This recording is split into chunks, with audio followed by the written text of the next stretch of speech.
Okay, so I have the carriage back on, and I've made some adjustments to these carriage lift arms. It was originally that they just would not lift high enough, and my guess is what happened is the machine probably jammed. I noticed that early on that there's some little bite marks in this slide right here, and this arm here is quite flexy.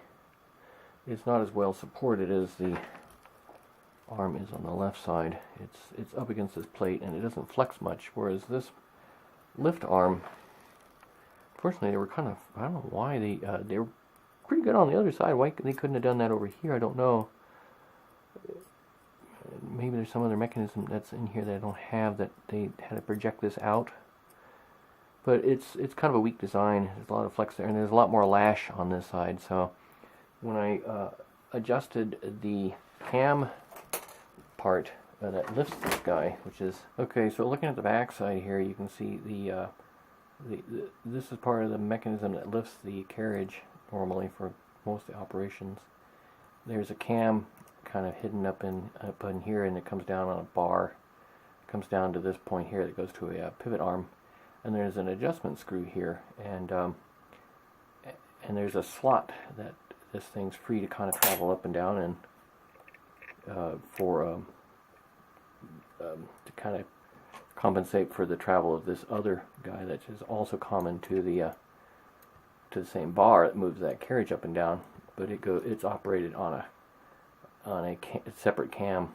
So when this guy is moving, this slot will prevent some sort of conflict with the binding between the two, because this one has to operate differently from this one, and this one, when this whole mechanism is pushed down, he just comes out of that slot, and he doesn't interfere with his cam, and this guy needs this slot to prevent this guy's cam from messing with this guy's bar. So it's interesting how it's activated from two different things.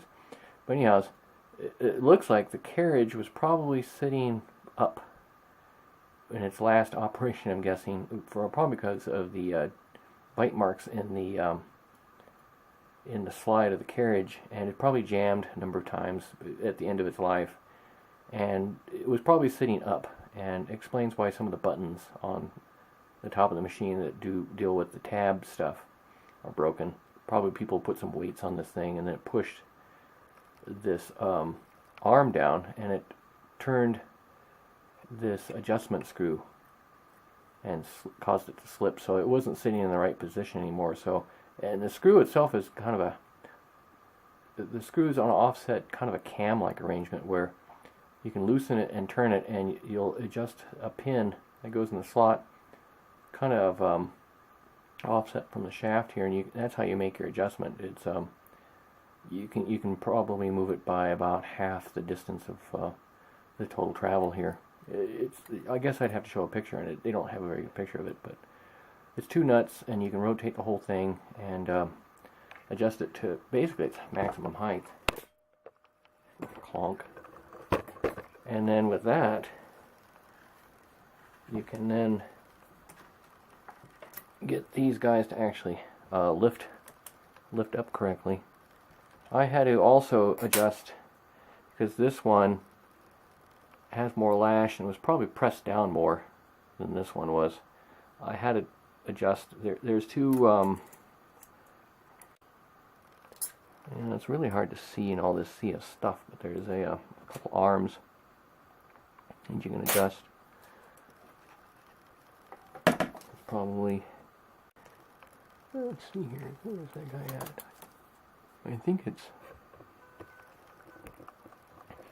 I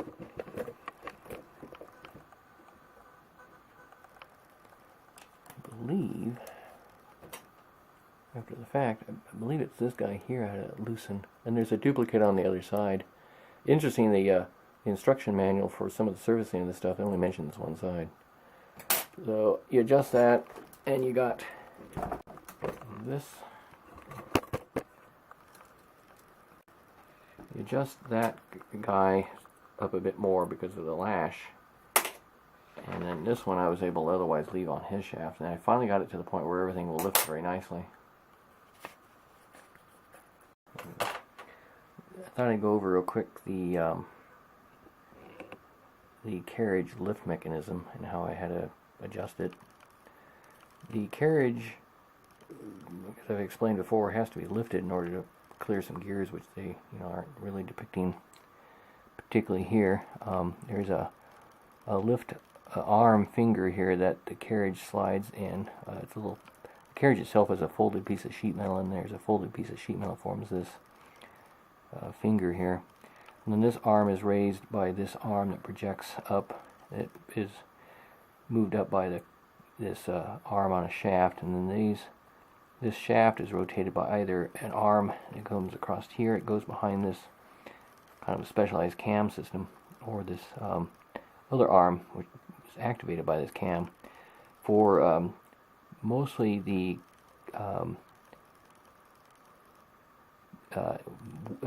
clearing the wheels, the dials on the carriage for the revolutions count and the normal register.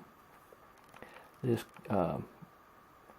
cam will rotate, and this arm has a little wheel that sits in a little bit of a cutout in this cam, and as it rotates, it'll push this arm down, push this guy up, and then the carriages can be the wheels can be cleared by a different mechanism that I've mentioned before. For normal operations where you're doing shifting the carriage and doing all the other activities, coming off of the planetary gear, the planetary system, the planetary is kind of in this area, and they've simplified it down to just this one cam. Actually, I guess there's another specialized cam in front of this, and I guess maybe the planetary is down here. But anyhow, this guy, I believe, is always engaged with the planetary, and it's a cam also with a kind of a cutout and a lobe shape, and it'll push this arm down, and then this arm back there will push this guy and rotate this shaft. Arm goes up, pushes this guy up. So at some point, this carriage started jamming from gouges that were developed in this slide from this arm having too much of a flex to it, and started damaging it. And probably at some point the machine just became so unusable and unreliable from these cutouts. It's probably the reason this guy got retired. And it probably just jammed one too many times, and they quit using it at that point. And they stored it somewheres and put a bunch of weights on it and broke off a couple of the plastic caps on the tab stops. And so all that weight probably pushed down on this guy. I'm all speculating this, but it's kind of nice to kind of figure out forensically what happened. And there's a kind of an offset little screw nut combo on this arm that you can adjust the travel of this arm in this slot. And that was rotated all the way down, so basically this arm would never move up enough. It may have slipped on this one too, because what I had to do is loosen these nuts, get that pin go all the way up again, tighten that up. I had to loosen this one side and adjust him up a bit further. The other side was fine. I didn't need to adjust that one once this was adjusted. And so that's basically the story there. And this one has a slot in it so that when the special cases of clearing the dials and everything is occurring, when this guy's being moved down, it will travel in this slot and it won't mess with this arm in its travels. That's kind of the reason it has a slot. So that's basically what I did here. I just had to adjust this screw nut combo, loosen this clamp collar and move them up a bit, and then that allows this guy to lift high enough up to clear all these gears. I guess you can see the gears. I didn't notice them sitting here. This arm is really flexy, and it's obviously caused some troubles. It's a weak point in the design. I'll have to come up with some kind of shim or something, and then of course I got to redress the face of this surface where it's been gouged and damaged by this finger, this lifting finger. So it's kind of the next project. Otherwise I can't really reliably move the carriage back and forth past a certain point. And of course most of the damage is in the area where you would have done most of the majority of your operations with this calculator. If you move clear out to the one end where you wind up with really big numbers, the damage, there isn't very little if any damage there, but obviously you need to have it for more representative cases. So I got to figure out how to do that and put in some kind of bushing here. So lots of little things to do. Well, I think what I'll do is I'll demo what's happening now with the carriage. See if I'm turning that the right direction. Okay, so right now it's the interlock worked and it's prevented me from going that way, so it's this button. So it lifted very nicely. Okay, so it goes nicely in this direction.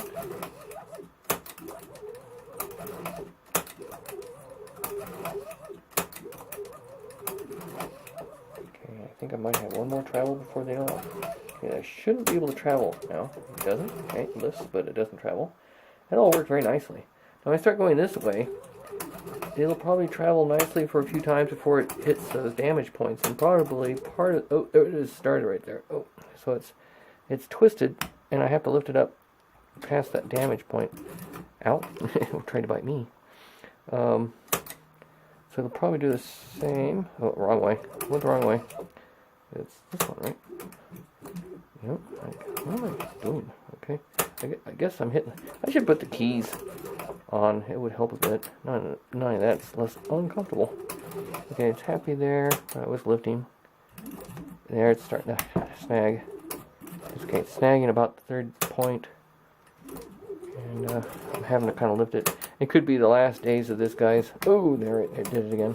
The last days of this guy's operations, they were probably having to do exactly what I'm doing to get by with whatever it is they're using this guy for. Okay, so I guess I'm at the limit. So it looks like it's the last 3 or 4 travels. And of course, it's on this side that you're going to do most of your calculating. Chances are you're not going to shift the carriage that far, or you're probably not working with numbers that big, I'm guessing. So the next thing I have to do is take this carriage back off and figure out what I can do to refinish that face so that this guy doesn't bite and jam into it and twist and damage this guy some more. And I might look into, maybe I'll 3D print some sort of a little bushing that I can kind of put in here to kind of give it a little more support, but still get the keyboard on. That's kind of the question, how to do that. So that's probably my next to do on this guy.